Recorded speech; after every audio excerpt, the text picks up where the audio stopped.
Ladies and gentlemen, welcome back to Logic. This is number 6 in the video playlist. And in this video, we're going to look at inductive reasoning and the inductive argument forms. First, a quick introduction, then we'll jump right in. Now remember, in last video, we learned that there are two types of arguments. They're deductive arguments and inductive arguments. We've seen that the deductive arguments are stronger or more powerful than the inductive arguments, even though the inductive arguments are good. And why is that? Because deductive arguments use words like definitely. It definitely is true that. It certainly is the case that. Absolutely this. Now the other arguments, the inductive arguments, will use words that will help you recognize that it's an inductive argument. Words like probably, reasonable, plausible, possibly. So it probably is true that, or it's reasonable to believe that. It's possibly true that, etc. So assuming that the premises are true, then if it's a deductive argument, then it's impossible for the conclusion to be false. Inductive arguments, assuming that the premises are true, then it's improbable that the conclusion is false. So deductive arguments use necessary reasoning. Inductive arguments use probabilistic reasoning. And remember, I gave you the tip on how to remember deductive arguments and inductive arguments. Deductive arguments are right here. An argument from math, definition, categorical syllogism, hypothetical syllogism, disjunctive syllogism, MD, Chad. And the inductive arguments, packed gas, prediction, analogy, causal inference, generalization, authority, and signs. So all these type of arguments are inductive arguments. Dr. Chad packs gas. The packed gas is the inductive arguments. Now don't worry if we're going a little too fast. You'll be very familiar with all these things in due time, just a little bit at a time. Now let's continue. Now remember, a prediction is where the premises relate to the present or past, and the conclusion relates to the future.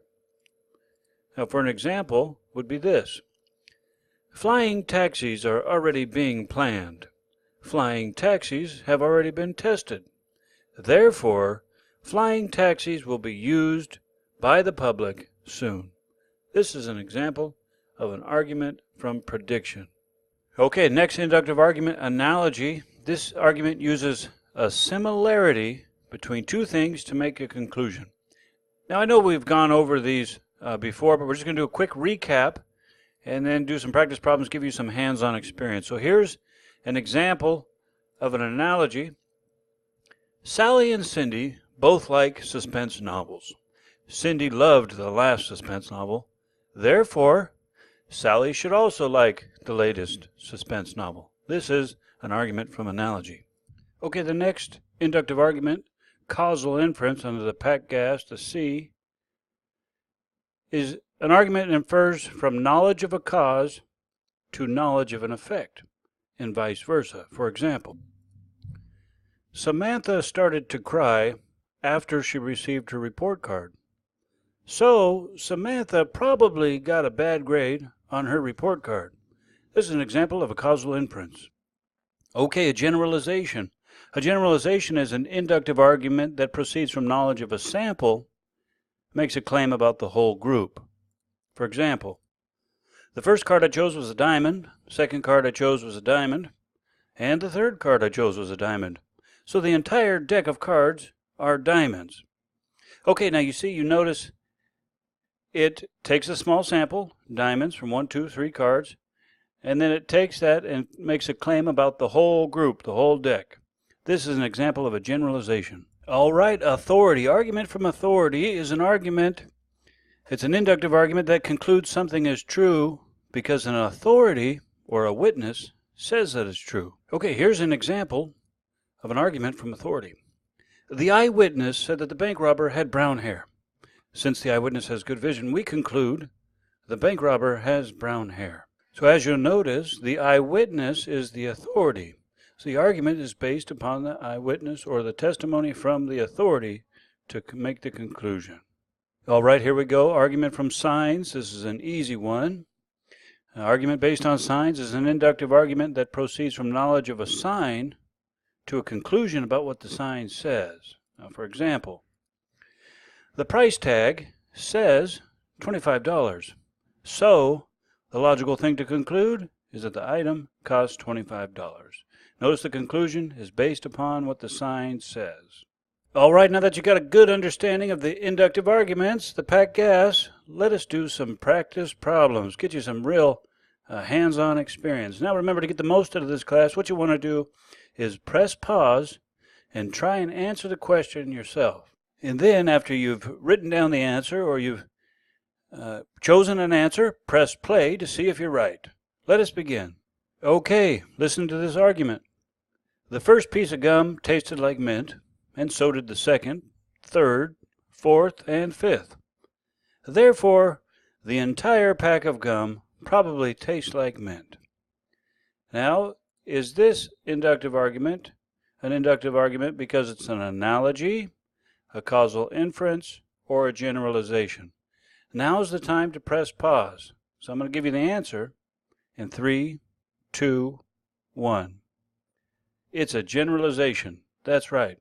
And it's a generalization because the argument proceeds from knowledge of a sample to a claim about the entire group. All right, here's another practice problem. Listen to this argument. Humans will colonize planet Mars in a few years. There are already missions to Mars, and people are already urging NASA to make it happen. Now, is this an inductive argument because it's an argument from authority, a prediction, or signs? Now's the time to press pause because the answer is 3, 2, 1. That's right, it's a prediction.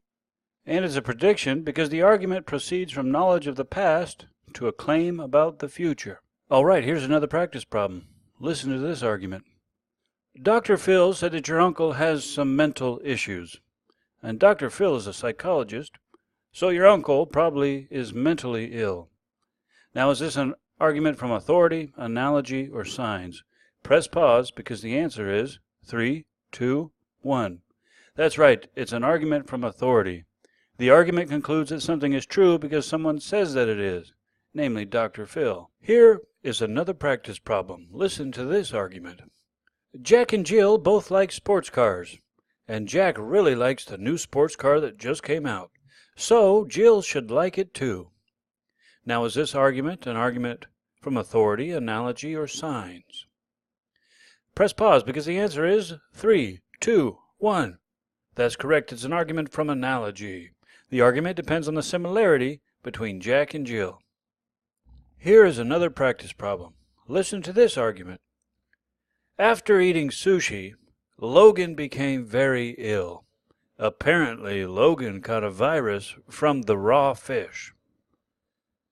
Is this argument from authority, causal inference, or signs? Press pause because the answer is 3, 2, 1. That's right, it's a causal inference because the conclusion depends on the claim that eating sushi caused Logan to become very ill. All right, here's another practice problem. Listen to this argument. The markings on the fence read, danger, high voltage. The logical conclusion is that this is an electric fence. Is this an argument from authority, prediction, or signs? Press pause because the answer is 3, 2, 1. It's an argument from signs. That's right. The markings on the fence is the sign. All right, ladies and gentlemen, what a great job. I think you got a good understanding now of inductive argument. However, one thing I forgot to mention to you is that arguments from science can be either inductive or deductive. Now, arguments aimed at the discovery of a law of nature are usually inductive, and arguments that apply a known law of nature to a specific case are often considered deductive. All right, we got a lot done today. We'll see you in the next video. Please post any questions in the comments below, and have a great day.